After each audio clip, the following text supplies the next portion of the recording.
Bonjour et bienvenue tout le monde à l'émission Qu'est-ce qui se passe dans le monde? Nous sommes de retour en France cette semaine et aujourd'hui nous avons une invitée spéciale qui présente sa campagne Venez faire le Canada votre maison. Bonjour tout le monde, je m'appelle Sydney Rouse et je suis ici aujourd'hui pour vous expliquer pourquoi nous avons besoin de vous pour venir joindre notre communauté. Peut-être que vous vous demandez pourquoi est-ce que je déménagerais au Canada, il fait bien trop frais. Et oui, c'est vrai, mais il y a beaucoup plus de raisons qui font le Canada un pays d'accueil. Savez-vous que le Canada est le pays le plus multiculturel au monde?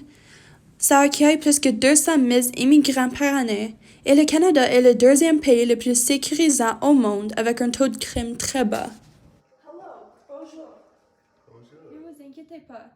Le Canada est un pays bilingue en anglais et en français. Mais le Canada est aussi connu pour ses beaux paysages, son salaire minimum plus élevé, sa culture innovante et les belles traditions.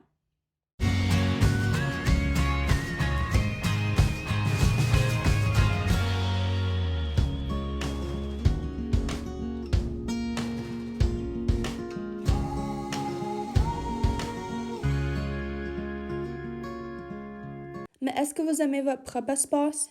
Au 1er janvier 2020, la France compte 67 millions d'habitants, dont 65 millions sont en France métropolitaine et 2,2 millions dans les départements et régions outre-mer. Puis, la France est de 643 000 km. Ceci veut dire que chaque habitant occupe 0,009 km du pays. Au contraire, le Canada occupe un espace de presque 10 millions de kilomètres avec seulement 37 millions d'habitants.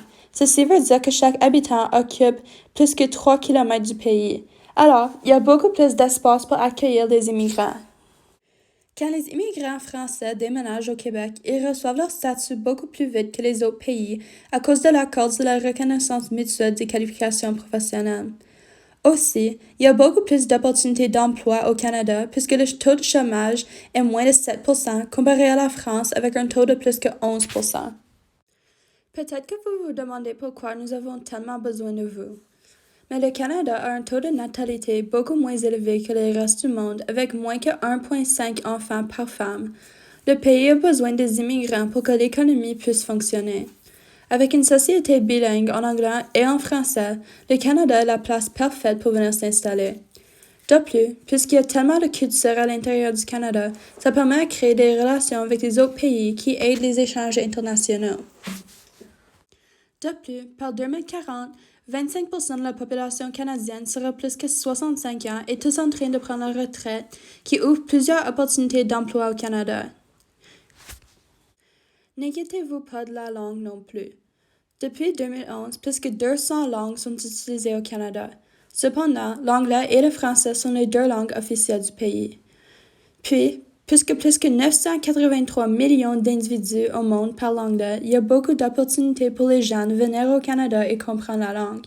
Mais sinon, toutes les autres langues sont ici aussi pour vous supporter lors de la transition. Vous avez ces qualités. Vous n'avez à avoir aucune difficulté à trouver des emplois non plus. En fait, 26% des travailleurs au Canada sont des immigrants aussi. Mais si pour une raison ou une autre, vous n'avez pas l'opportunité, le Canada est un État-providence qui intervient activement dans les domaines sociaux et économiques en vue d'assurer des prestations aux citoyens. Avec les programmes de l'assurance d'emploi, soins de santé gratuits, programmes de soutien aux personnes handicapées de l'Ontario, Ontario Works et prestations fiscales pour enfants, vous allez toujours trouver le support besoin. Même dans les pires circonstances, les Canadiens sont toujours protégés par la Charte des droits et libertés de façon pareille, peu importe leur pays de naissance. La Charte des droits et libertés enlève toutes les possibilités de discrimination et se contre la loi de traiter les gens avec les minorités différentes que les autres. La Charte donne la liberté à tout le monde d'être traité pareil selon les droits, liberté fondamentale, liberté de conscience, liberté de religion, pensée, croyance, opinion, expression et de la presse, liberté de réunion pacifique et liberté d'association, avec les droits démocratiques, droits de circulation et d'établissement, garanties juridiques, droit à l'égalité, droit linguistique, droit à l'instruction dans la langue de la minorité, et